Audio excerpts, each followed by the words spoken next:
Hello students, आज हम लोग हमारे यूनिट 5 जो था इंट्रीगेशन का, उसका हम लोग न्यू टॉपिक स्टार्ट करने वाले हैं, ट्रिपल इंट्रीगेशन। इससे पहले वाली वीडियोस में हम लोगों ने डबल इंट्रीगेशन पढ़ा था, अब हम पढ़ेंगे ट्रिपल इंट्रीगेशन।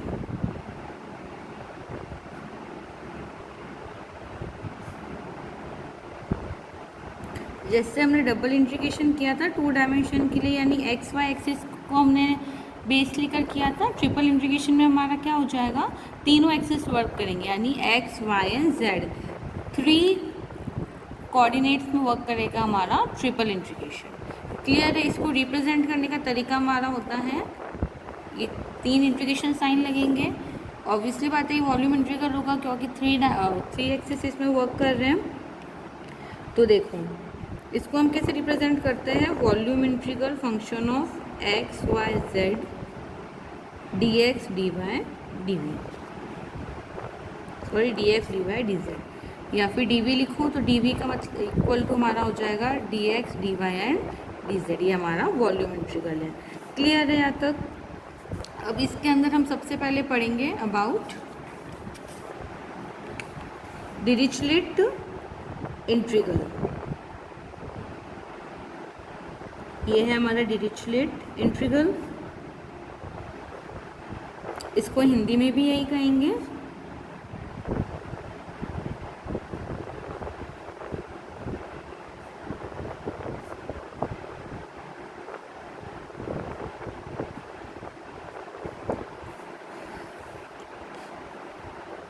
क्लियर है यहाँ तक? ये हमारा क्या होता है, अगर हमें सिर्फ 2 मार्क्स में पूछता है तो इसका फॉर्मूला पूछेगा तुम्हें, है ना, कि हमारा डिरिचलेट इंटीग्रल होता क्या है। तो ये हमारा इंटीग्रल होता है जिसको रिप्रेजेंट करते हैं हम ऐसे volume integral x to the power l minus 1, y to the power m minus 1 and z to the power n minus 1 dx dy and dz। इसकी जो वैल्यू है वो हमारी होती है equal to gamma l, gamma m and gamma n upon gamma l plus m plus n plus 1। Clear है यहाँ तक? ठीक है, ये वाला जो हमारा इंटीग्रल है इसी को हम बोलते हैं डिरिचलेट इंटीग्रल। अब इस अगर ये तो हुआ तुम्हारा अगर 2 मार्क्स में पूछता है तो, कई बार क्या होता है 10 मार्क्स में इसका तुम्हें प्रूफ पूछेगा, ठीक है, कि प्रूफ करो that this integral is equal to this, यानी L H S equal to हमें आर एच एस प्रूफ करना है। तो वो देखो,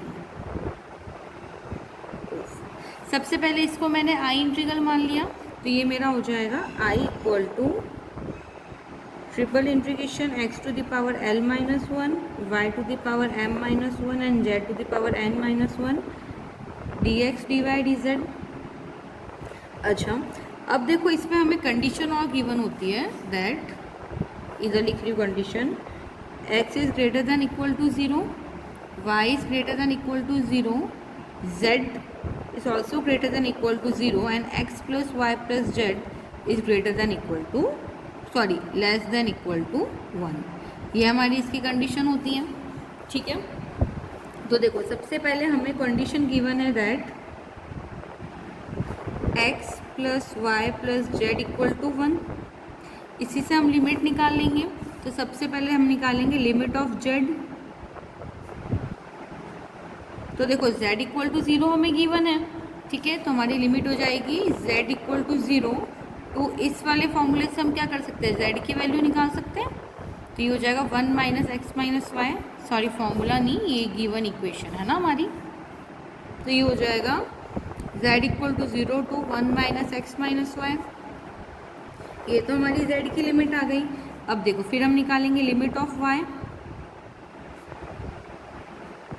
तो y की लिमिट के लिए हमेशा ध्यान रखना हम z इक्वल टू 0 पुट करते हैं। तो देखो लिमिट ऑफ y हो जाएगी हमारी y इक्वल टू 0 हमें गिवन है ऑलरेडी 2। इस वाले में z इक्वल टू 0 रख दो, तो y की लिमिट हो जाएगी 1 माइनस एक्स। सिमिलरली निकालेंगे लिमिट ऑफ x,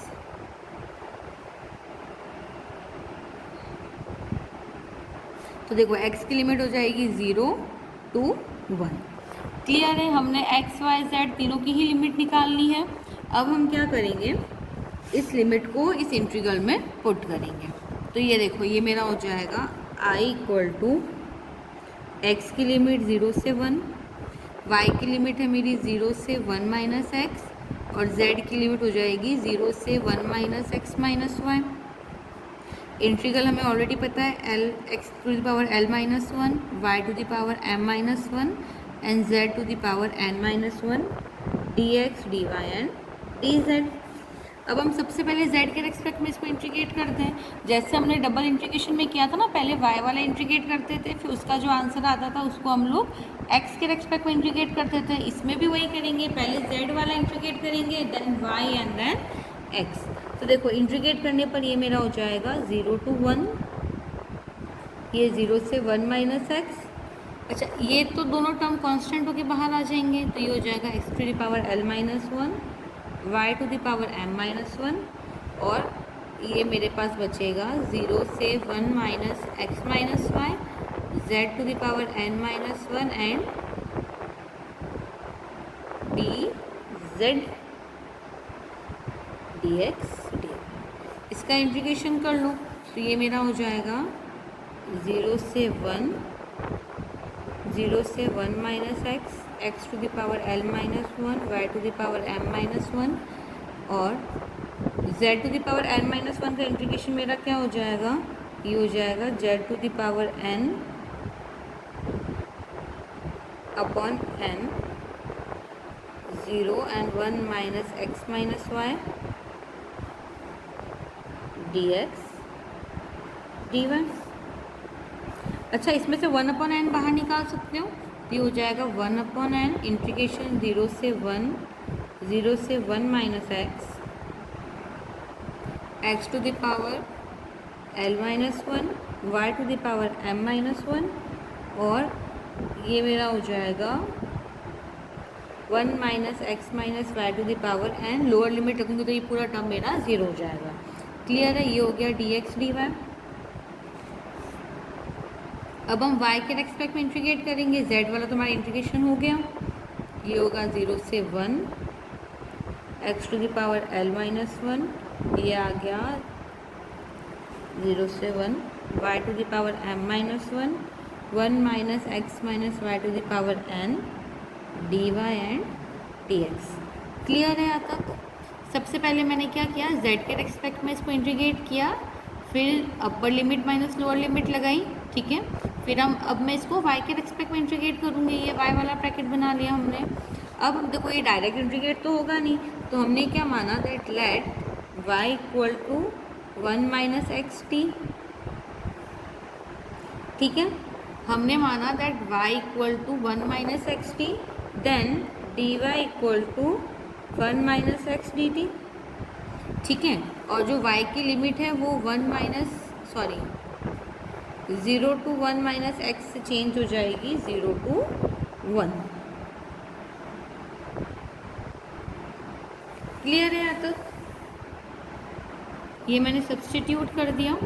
अब इसी टर्म्स को इसमें अप्लाई करो, तो देखो क्या हो जाएगा हमारा,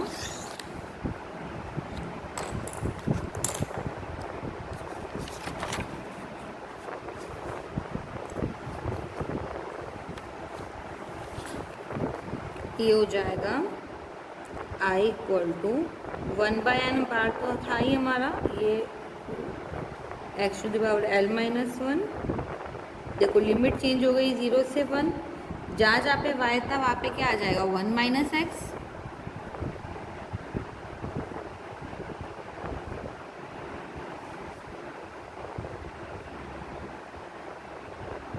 ये हो जाएगा मेरा 1 minus x and t to the power m minus one. यहाँ पे y m माइनस वन था बाबू, तो y की जगह पे अब क्या आ जाएगा, 1 माइनस एक्स टी, और ये मेरा हो जाएगा 1 माइनस एक्स माइनस वाई की जगह पे 1 minus x t to the power n, d y की जगह पे आ जाएगा 1 minus x d t and d x. Clear है यहाँ तक? देखो y था मेरा, y ये तो टर्म था ही, y के जगह पे 1 माइनस एक्स टी आ गया to the power n minus one, 1 minus x minus y की जगह पे ये टर्म आ गया वापस, और dy की जगह पे ये dt। क्लियर है यहाँ तक? अब इसको कंटिन्यू सॉल्व करेंगे तो ये मेरा हो जाएगा 1/n 0 to 1 x to the power l minus one. अच्छा देखो इसमें से क्या हो रहा है मेरा, 1 minus x to the power m बाहर निकाल लो तो मेरे पास क्या बचेगा, ये हो जाएगा 1 minus x to the power m, bracket में बचेगा इंटीग्रेशन 0 से 1 t to the power m minus one. ठीक है, और ये हो जाएगा 1 minus x 1 minus T.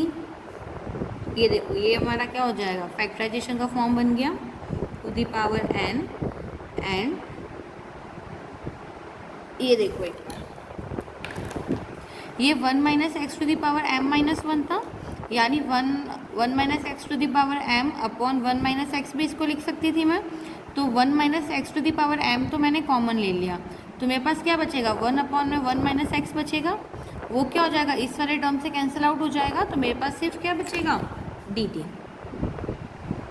And dx। Clear है यहाँ तक? 1 minus x to the power m minus one था, तो m पावर के साथ बाहर ले लिया तो क्या बचेगा, 1 minus x to the power minus one, जो कि 1 minus x to the power 1 से क्या हो जाएगा, कैंसिल आउट हो जाएगा। तो मेरे पास क्या बचेगा, सिर्फ t to the power m minus one, 1 minus x, ये फैक्टराइजेशन हो गया तो 1 minus t to the power n और dt। ये वाला 1 माइनस एक्स, ये वाला 1 minus x power minus one आपस में कैंसिल आउट हो जाएंगे। क्लियर है यहाँ तक? अब देखो ये हुआ 1 अपॉन n इंटीग्रेशन 0 से 1 x to the power n minus one, 1 minus x, देखो 1 माइनस एक्स क्या हो जाएगा, पावर n के साथ बाहर आ जाएगा, 1 माइनस एक्स पावर n के साथ बाहर आ जाएगा, तो ये हो जाएगा m प्लस n, और मेरे पास बचेगा 0 से 1 t to the power m minus one, 1 minus t to the power n and dt।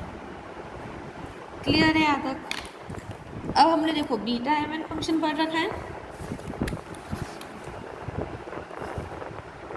हमने पढ़ा है ना, beta m n equal to हमारा क्या हो जाता है, इंटीग्रेशन 0 से 1 x to the power m minus one and 1 minus x to the power n minus one d x.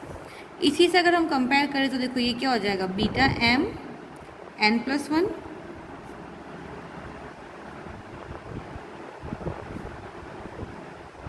n minus one plus one n हो गया, और ये dx। ये वाला टर्म और ये वाला टर्म देखो कंपेयर करो तो क्या, x की जगह पे t है, बाकी सेम रिसेंबल कर रहा है ये, यानी इसको अब मैं क्या लिख सकती हूँ, बीटा m और n प्लस वन का फंक्शन लिख सकते हैं। क्लियर है यहाँ तक? तो ये मेरा हो जाएगा 1 अपॉन n, ध्यान रखना बीटा एम एन से ही मैंने ये वाला फॉर्मूला डिराइव किया, ठीक है, n की जगह पे n प्लस वन रखूँगी तो ये मेरा टर्म क्या हो जाएगा, n, और इसको इससे कंपेयर कर लो, सेम है, ये रिसेंबल कर रहे एक दूसरे को। ये हो जाएगा इंटीग्रेशन 0 से 1 x to the power l minus one, 1 minus x to the power m plus one, और ये मेरा हो जाएगा beta m n plus one and dx।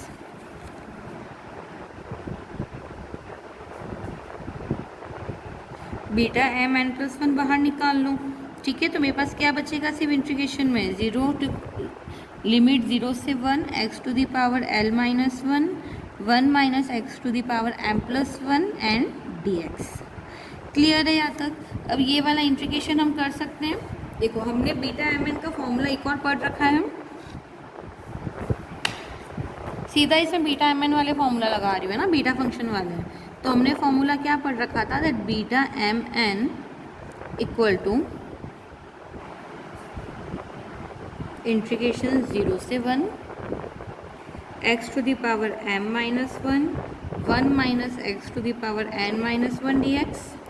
यही हमने पढ़ा था ये बीटा एम एन का फॉर्मूला, देखो इससे कंपेयर करो तो ये क्या हो जाएगा, m की जगह पे l और n की जगह पे मेरा आ जाएगा m plus n plus one. तो ये देखो m की जगह पे l और n की जगह पे m प्लस n प्लस 1 रखने पर ये मेरा हो जाएगा इंटीग्रेशन 0 से 1 x to the power l minus 1 minus x to the power m plus n plus 1 minus 1 dx, यानी ये हो जाएगा beta l m plus n plus 1 integration 0 से 1 x to the power l minus 1 minus x to the power m plus n dx। ये देखो रिसैम्बल कर रहा है, यानी इसकी वैल्यू मेरी क्या हो जाएगी beta l m plus n plus 1। तो ये मेरा हो गया 1/n beta m n plus 1 और ये हो जाएगा मेरा beta l m plus n plus 1। Clear है? यहाँ तक समझ में आ गया। अब देखो हमें ऑलरेडी रिलेशन पता है दैट बीटा एम एन क्या होता है gamma n upon gamma m plus n. ये रिलेशन हमने पढ़ा है between beta function and gamma function, उसी को इस दोनों बीटा फंक्शन में अप्लाई कर लूँ तो ये मेरा हो जाएगा 1/n gamma m gamma n plus 1 upon gamma m plus n plus 1। ये इस बीटा फंक्शन के लिए हो गया। इस बीटा फंक्शन के लिए वापस क्या हो जाएगा gamma l gamma m plus n plus 1 upon gamma m plus n plus 1 plus l. Clear है यहाँ तक? अच्छा, हमें एक और चीज़ पता है दैट गामा एन प्लस 1 मेरा क्या होता है एन गामा एन। ये रिलेशन भी बता चुकी हूँ मैं ऑलरेडी जब हमने बीटा गामा फंक्शन पढ़ रखा था। तो अप्लाई कर लो, ये हो जाएगा 1/n gamma m n gamma n upon m plus n plus 1 l m plus n plus 1 upon gamma m plus n plus 1 plus l. ये देखो ये कैंसिल आउट हो गया, एन से एन कैंसिल आउट हो गया। हमारे पास क्या बचेगा सिर्फ ये हो जाएगा gamma l gamma m gamma n upon gamma l plus m plus n plus 1। यही बचेगा। देखो ये m बचा, n बचा, l और gamma l plus m plus n plus 1, और यही हमें प्रूव करना था। ठीक है, दैट i की जो वैल्यू है वो हमारी किसके इक्वल है gamma l gamma m gamma n upon gamma l plus m plus 1। Clear है यहाँ तक? इसी को हम क्या बोलते हैं डिरिचलेट इंटीग्रल। क्लियर है यहाँ तक? अगर इसका प्रूफ पूछे तो हमें सारा प्रूफ करना है, और ये जो रिलेशन है इसको एक बार ब्रैकेट में करके शो कर देना। ठीक है, ये वाले सारे ही रिलेशन हमने इससे प्रीवियस वाले यूनिट में पढ़े थे जिसमें हमने बीटा गामा फंक्शन पढ़ रखा था। क्लियर है? ये सारे फॉर्मूले मैंने वहाँ से डिराइव किए। सो आई होप ये वाला इंटीग्रल सभी को अच्छे से समझ में आ गया होगा। अब इसके बाद हम लोग कुछ स्टेटमेंट तुम्हारे बुक में गिवन है उसके बारे में पढ़ते हैं। सो सबसे पहला है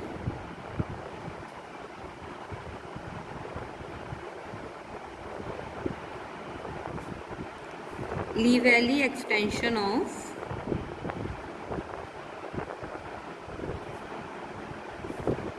डिरिचलेट इंटीग्रल। जो अभी हमने जो डिरिचलेट इंटीग्रल पढ़ा था है ना, उसी को इसमें क्या किया, जो लीवैली था उसने इसको एक्सटेंड करके नया एक मॉडिफाइड उसने फॉर्मूला दिया था। यानी जो हमने डिरिचलेट इंटीग्रल पढ़ा है उसी को मॉडिफाई करके एक नया उसने इंटीग्रल दिया था। तो उसका स्टेटमेंट क्या बताता है that if x y z are positive integers, यानी एक्स वाई जेड तीनों ही हमारे क्या है पॉजिटिव इंटीजर्स हैं, सच दैट जो इसका सम है यानी एक्स वाई जेड की जो वैल्यू है वो u1 u2 के बीच में लाई कर रही है। समझ में आया? स्टेटमेंट क्या बोल रहा है कि if x y z are a positive integers such that x plus y plus z lie between u1 and u2, then triple integral x to the power l minus 1, y to the power m minus 1, z to the power n minus 1, function of x plus y plus z dx dy dz is equal to gamma l gamma m gamma n upon gamma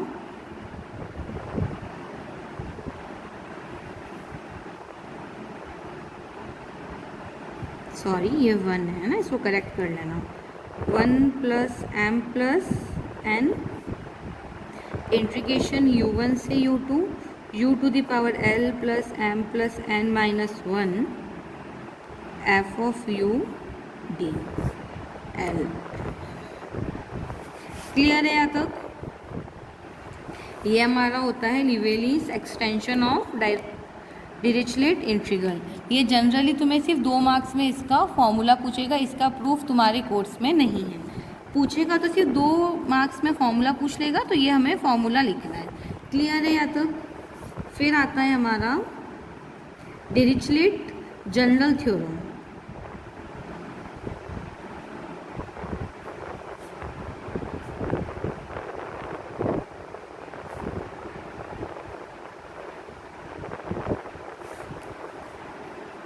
सो ये क्या बोलता है that triple integration x1 to the power l1 minus 1 x to the power l2 minus 1 till xn l to the power n minus 1 dx1 dx2 till dxn। जो हमारा इस form में जो integral है इसकी वैल्यू हो जाएगी हमारे equal to gamma l1 gamma l2 gamma l3 gamma ln से L1 plus L2 plus Ln plus 1। Clear है यहाँ तक? ये होता है हमारा Dirichlet general theorem. So I hope ये दोनों स्टेटमेंट डिरिचलेट इंटीग्रल और उसका जो प्रूफ है वो अच्छे से सभी को क्लियर हो गया होगा। इसके आगे इससे रिलेटेड कुछ क्वेश्चंस हैं जो हम लोग नेक्स्ट वीडियो में पढ़ेंगे। Okay, thank you so much.